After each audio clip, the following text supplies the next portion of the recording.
Bonjour à tous et bienvenue dans cette nouvelle vidéo. Je suis Nico et vous êtes bien sur la chaîne de Global Fit Concept. Aujourd'hui, je reviens avec un nouveau sujet un peu plus scientifique basé sur des études scientifiques. Bien sûr, on va servir encore du livre Hypertrophie de Bras Schoenfeld et aujourd'hui, on parle des temps de récupération. Cette vidéo va à chaque fois être divisée en deux parties. Une pour la partie hypertrophie et une pour la partie force. Donc, en fonction de votre objectif. Comme vous allez le voir, les temps de récupération ne sont pas les mêmes si l'on cherche l'hypertrophie ou la force. Cette fois-ci, j'ai trouvé 5 études qui vont nous permettre d'avoir des éléments de réponse pour essayer de définir quel est le temps de récupération optimal en musculation. Mais avant de parler des études et de rentrer dans le détail, je voulais parler avec vous des deux filières énergétiques qui sont mises en jeu lors des exercices de musculation, l'anaérobie alactique pour les séries de force et l'anaérobie lactique pour les séries moyennes, donc l'hypertrophie.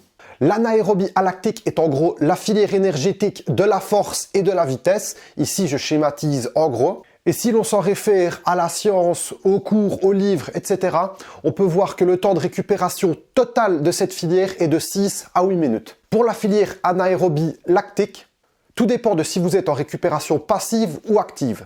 Donc, si vous êtes en récupération passive, c'est-à-dire que vous ne bougez pas, par exemple, vous restez assis, eh bien, pour éliminer 50%, pour revenir à des valeurs normales de lactatémie sanguine, il vous faudra 25 minutes. Et pour retomber à une valeur à 100% de base, il vous faudra 1h30. Si par contre, vous récupérez de manière active, c'est-à-dire que vous trottinez, vous faites un petit jogging tranquillement, il vous faudra 6 minutes pour récupérer 50% de la valeur de base et vous retombez en valeur de base totale après 20 minutes. Donc voilà pour le côté théorique de la chose. Je vous en reparlerai plus tard de manière plus pratique et comment utiliser ces données scientifiques durant vos entraînements. Un autre point important à aborder avant de rentrer dans le vif du sujet et les études scientifiques et trouver potentiellement le temps de récupération optimal, c'est d'abord de discuter s'il faut, oui ou non, se chronométrer lors de son temps de récupération. Je pense que personnellement, oui, il faut chronométrer le temps de repos. Bien sûr, je ne suis pas à 10 secondes près. Mais si on se laisse totalement aller, on peut vite arriver à 3-4 minutes de temps de repos et bien sûr, faire les performances sera alors plus facile. Le but de garder le même temps de repos et donc de le chronométrer, c'est que de séance en séance, vous ayez la même intensité et la même quantité de fatigue de série en série. De cette manière, de séance en séance, le seul paramètre qui va changer pour avoir une surcharge progressive, ce sera soit le nombre de répétitions que vous faites au total ou alors la charge que vous utilisez. Si vous prenez un temps de repos en fonction de vos envies, de votre forme du jour, eh bien, plus l'exercice sera dur, plus vous allez prendre du repos, etc.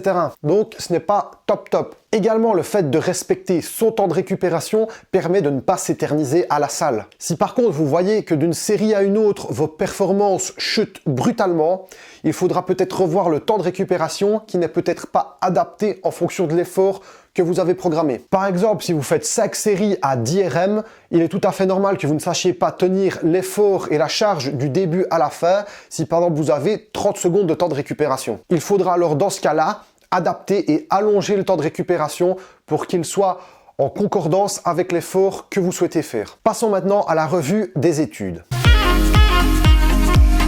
Dans une étude de 2016, Schoudessé et al. Ont analysé et comparé des jeunes hommes sur du développé couché. Ils devaient donc faire du développé couché à 80% de leur ARM sur 5 séries de 3 répétitions avec soit 1, soit 3 minutes de récupération entre les séries. Plusieurs hormones ont été mesurées, donc la testostérone, l'AGH, donc l'hormone de croissance ou le cortisol. Elles ont été mesurées juste avant l'effort, juste après, 15 minutes après et 30 minutes après l'effort. Également, une note de difficulté a été donnée à chaque série par chaque participant. Les résultats montrent que, peu importe le temps de repos, les deux entraînements augmentent la quantité d'hormones dans le sang. Mais le temps de récupération plus long produit une sécrétion de la testostérone plus longtemps dans le sang que le temps court. Dans cette deuxième étude de 2016, Schoenfeld et al. Ont comparé 2 groupes de jeunes hommes entraînés. Les 2 groupes faisaient 3 entraînements par semaine en full body. Le full body, c'est donc quand on entraîne tous les muscles du corps durant la même séance. Ces séances étaient composées de 7 exercices avec chaque fois 3 séries de 8 à 12 répétitions. Ils ont été testés avant et après cet entraînement sur leur ARM en développé couché, en squat. Ils ont également fait un test d'endurance de développé couché à 50% du ARM, donc où ils devaient faire le plus de répétitions possible.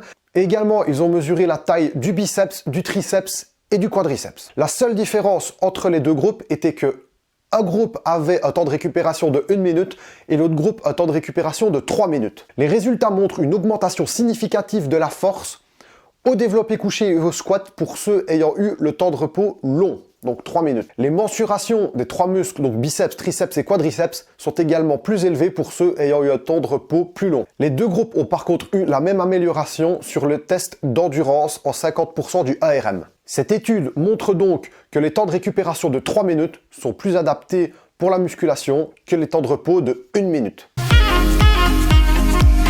Dans cette étude de 2005, donc qui a déjà 14 ans, Atienen et al. Ont comparé deux groupes qui ont suivi le même entraînement durant 6 mois. Et 6 mois qui est une période assez importante, donc c'est vraiment pas mal. La seule différence, encore une fois, entre les deux groupes était qu'un groupe avait un temps de récupération de 2 minutes et l'autre un temps de récupération de 5 minutes. Les chercheurs ont réalisé différents tests et également comparé les taux d'hormones présents dans le sang. Les résultats montrent que ce soit pour le gain de force ou le gain de masse musculaire, il n'y a pas de différence entre prendre un temps de repos de 2 minutes ou de 5 minutes. Dans une étude de 2017, des chercheurs ont réalisé une méta-analyse où ils ont comparé plusieurs études et un des critères importants pour eux était que le temps long devait faire plus d'1 minute et le temps court moins d'1 minute. Ils ont trouvé 6 études répondant à leurs critères. Ils ont conclu que le temps de repos le plus long serait plus adapté au développement de la masse musculaire.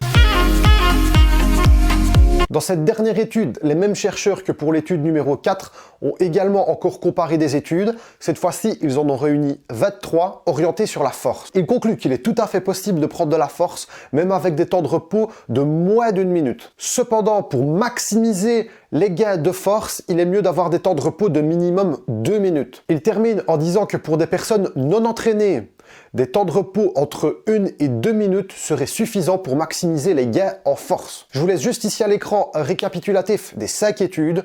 Faites pause si vous voulez vite les voir. On passe à la conclusion. Au vu des études que l'on a vues, il faut distinguer soit l'objectif de gain de force ou alors la prise de masse musculaire. Pour la force, il faut absolument des temps de repos longs, c'est-à-dire minimum 2 minutes. Vous pouvez même monter à plus, à 4-5 minutes de récupération pour vos tentatives les plus lourdes et celles qui se rapprochent le plus de votre ARM, par exemple 95% du ARM. Plus vous serez proche de votre ARM, plus il vous faudra du temps de récupération pour pouvoir performer. Si votre objectif est donc l'amélioration de la force max, il vous faudra absolument récupérer entre les séries. Pour l'hypertrophie, c'est à peu près la même chose. Il faut quand même garder des temps de récupération conséquents. Selon les études, nous avons vu que 2 minutes serait une bonne base. C'est également ce qui est préconisé dans le livre Hypertrophie de Brad Schofield. Mais je pense qu'il faut quand même varier les temps de repos, que ce soit en fonction de vos envies, de vos objectifs, de vos goûts ou encore de l'exercice. C'est évident que sur des gros exercices polyarticulaires comme le squat,